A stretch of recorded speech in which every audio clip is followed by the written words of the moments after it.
Okay, so if you're following along, this is sort of where we left off in the last video. This part that I circled in red here, excuse me, that's where it tells us that we're drawing an arrow every second for 7 seconds. I finished off the entire arc, but the actual solution to this problem is just this first part that's highlighted in red there, so don't let that throw you.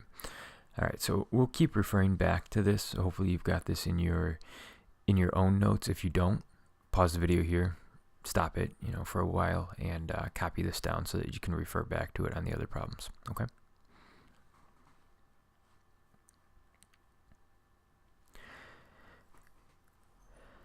All right. So, like it says, speed's one thing, distance is another. Right? They're related, but they're different. Where is the arrow? You shoot up at 50 meters per second when it runs out of speed. So we figured out how fast it's going to be going, but we didn't figure out where it actually is. So we want to know at the end of 50 meters per, or at the end of this time, once this 50 meters per second has essentially worn out, where's my arrow? All right, so let's take a look at that. We know that we're going to be dealing with a d equals v naught t plus 1/2 at squared problem. The reason we know that is because we have acceleration in here, right? And we know what our acceleration is. It's negative 10 meters per second squared because that's due to gravity. It's actually negative 9.8 meters per second squared, but we're rounding off in this case just to help us with the math the first time we're seeing this. All right, so this is an old formula. We know this one from the one-dimensional motion unit. Just notice the only thing that's really changed here is instead of calling this x equals, we're just saying it's distance in the y direction. So we'll never end up putting anything in for that y. It's just a subscript to tell us what direction we're dealing with. In this case, we're dealing with the y direction. Remember back to your graphs, this would be considered the x direction. This would be considered a y direction. Okay, so let's see how to finish this off. We know that our initial velocity is 50 meters per second because it tells us that we're shooting the arrow up at 50 meters per second. So that is v naught, and then it eventually runs out of speed. Well, when does it run out of speed? It runs out of speed after 5 seconds, right? Because if we're losing 10 meters per second every second that we're traveling, that means after 5 seconds, we will have gotten rid of all of our 50 meters per second of speed, if in a way. So the next part of the formula, we know that this 1/2, that's a constant. If you remember back to the old unit, this had to do with how our graph was set up. If you don't remember that, that's okay. Just realize that this is always going to be in the problem. That will never change. The negative 10, again, that is coming from the fact that gravity is always accelerating at negative 10 meters per second squared if we round it off. And then the time, well, if the time was over here was 5, then the time over here is going to be the exact same thing. So that's where we get this 5 squared from. All right, go ahead and solve it out at this point. At this point, it's nothing physics related, everything math related. 50 times 5 is going to give you that 250. And then 5 squared is 25, sorry. Times negative 10 would give you that negative 250, and then half of that would give us negative 125.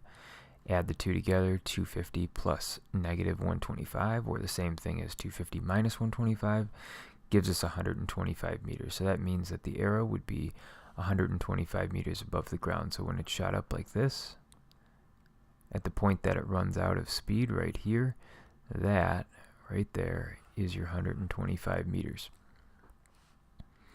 All right, the next part is a little bit more confusing because it would seem like, well, wait a second, 7 seconds, shouldn't that be higher than 5 seconds? But we got to realize that it's actually lower because of the way that the arc works, right? We're going to go up at the end of 5 seconds, we're here.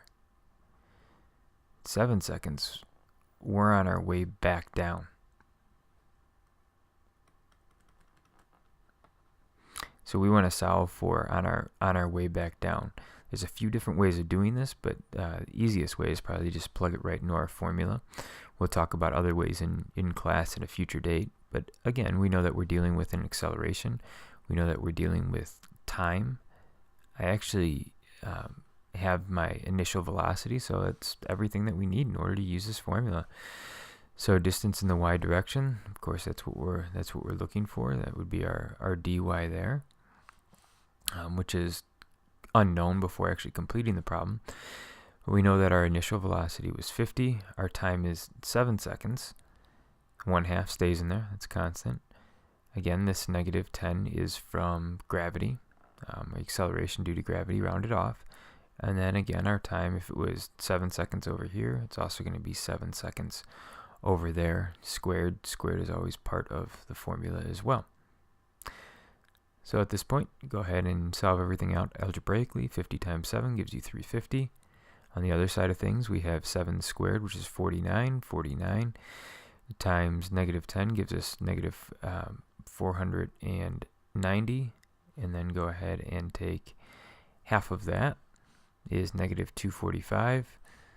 Add them up at this point. Sort of a little sub-answer from here is right there. Our little sub-answer from over here is right there. 350 plus -245 is the same as 350 minus 245.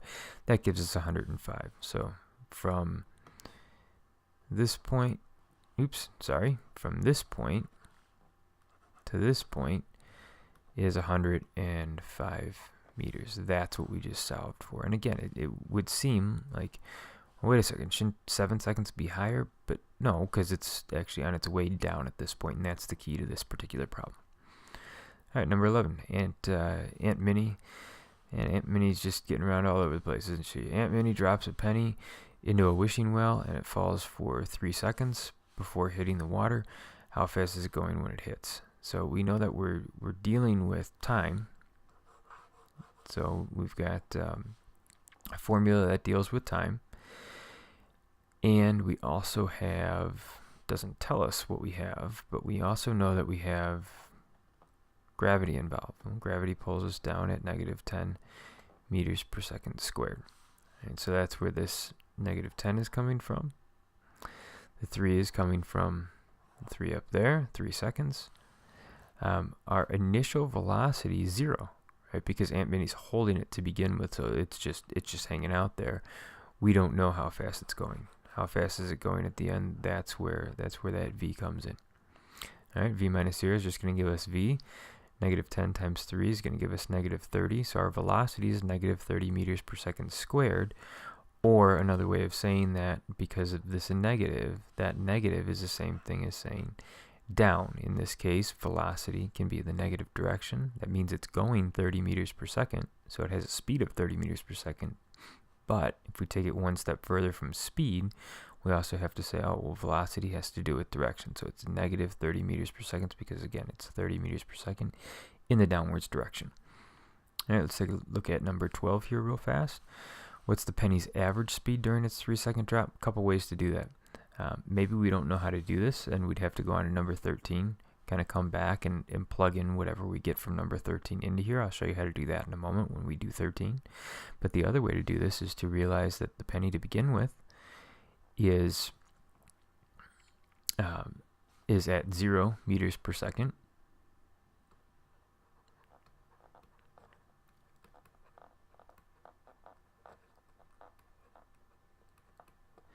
We know that the penny to end with is at -30 meters per second. And it's actually talking about average speed, so the negative won't matter because we're just talking speed, not the actual direction with velocity.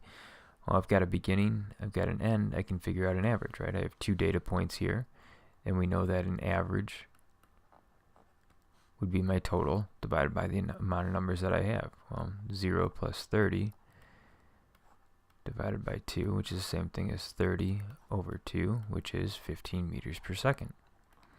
That's the first way of getting this. And we notice it's the same as the second way that I'll show in a second. Way too many seconds. Number 13, how far down is the water's surface? How far down? We're talking about a distance. Normally it may not seem like we're talking about a distance. It's like a height, but height, all it is distance in the y direction.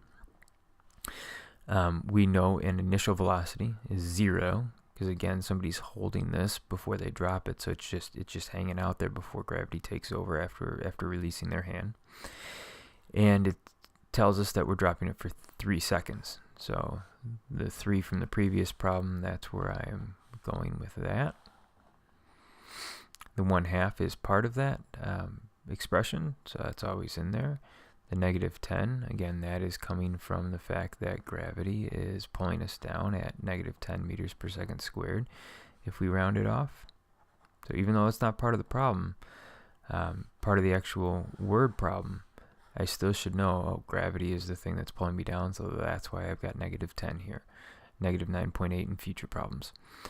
And then the last thing to do is also insert my time over here as well. So these numbers are always going to have to be the same no matter what, because time cannot be different in one place and then different in another. It's like that doesn't make any sense. Alright, so from there we can go ahead and solve this out.